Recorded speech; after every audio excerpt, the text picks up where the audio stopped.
सितंबर का महीना था। काली अंधेरी रात थी। धीरे धीरे से हवा की ठंडी लहरें आ रही थी। आकाश में बिजली भी चमक रही थी। महेंद्र चाचा अपने घर से दूर अपने खेत में खाट में सोए हुए थे। उनका खेत गांव के तालाब के पास था। बारिश के कारण पूरा तालाब भी भर गया था और खेत में घास भी बहुत ज्यादा हो गई थी और इसी के कारण अंधेरे में यह सब बहुत ही ज्यादा डरावना लग रहा था। उस तालाब के किनारे ही आम के 6-7 बड़े पेड़ थे। आम के पेड़ के डालियों की आवाज भी काफी ज्यादा डरावना लग रहा था। तभी अचानक से खेत में बंधी हुई भैंसे ने चिल्लाना शुरू कर दिया। महेंद्र चाचा को पता ही नहीं चल रहा था कि आखिर ये भैंसे ऐसा क्यों कर रही है। उन्हें लगा कि शायद ठंडी के कारण भैंसे ऐसे कर रही होगी, इसीलिए उन्होंने खेत में चिमनी जलाई। उस चिमनी के उजाले में महेंद्र चाचा की नजर उनके खाट पे पड़ी। उन्होंने देखा कि एक स्त्री उनकी खाट पे बैठी है।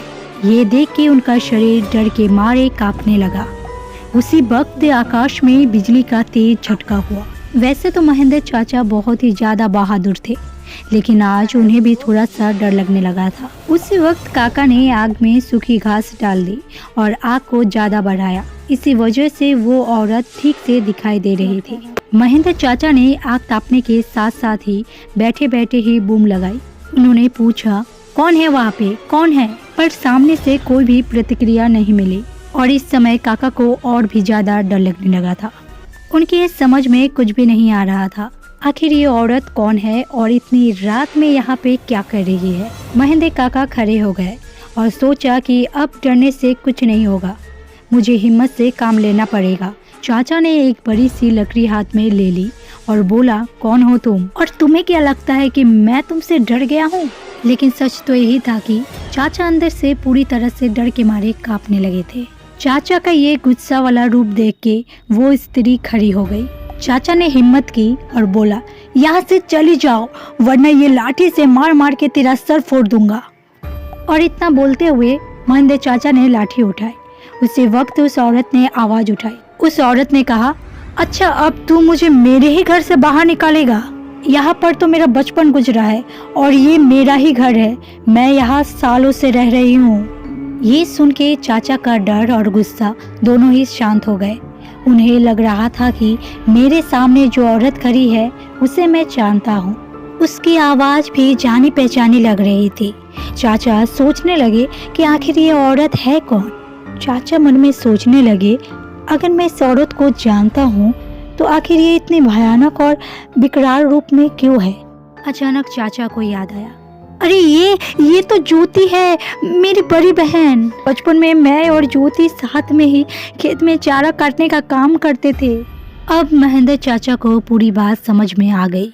यह ज्योति के बचपन की बात है।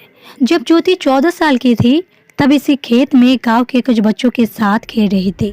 दूसरों बच्चों की तरह ज्योति भी पेड़ पे चढ़ के एक डाल से दूसरे डाल में छलांग लगा रही थी और अचानक से ज्योति जिस डाल पे बैठी थी वो डाल टूट गई और ज्योति मुंह के बल नीचे गिर गई।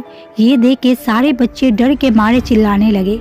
बच्चों के चिल्लाने की आवाज सुन के बड़े लोग वहां पहुंचे और ज्योति को उठा के अस्पताल ले गए, लेकिन तब तक काफी देर हो चुकी थी। ज्योति की मौत हो गई थी। महेंद्र चाचा को ये सारी बातें याद आ गई और वो सीधा ज्योति के पास जाके रोने लगे। जब ये बात गांव वालों को पता चली तो सारे गांव वाले लोग चौंक गए। वास्तव में वो ज्योति ही थी।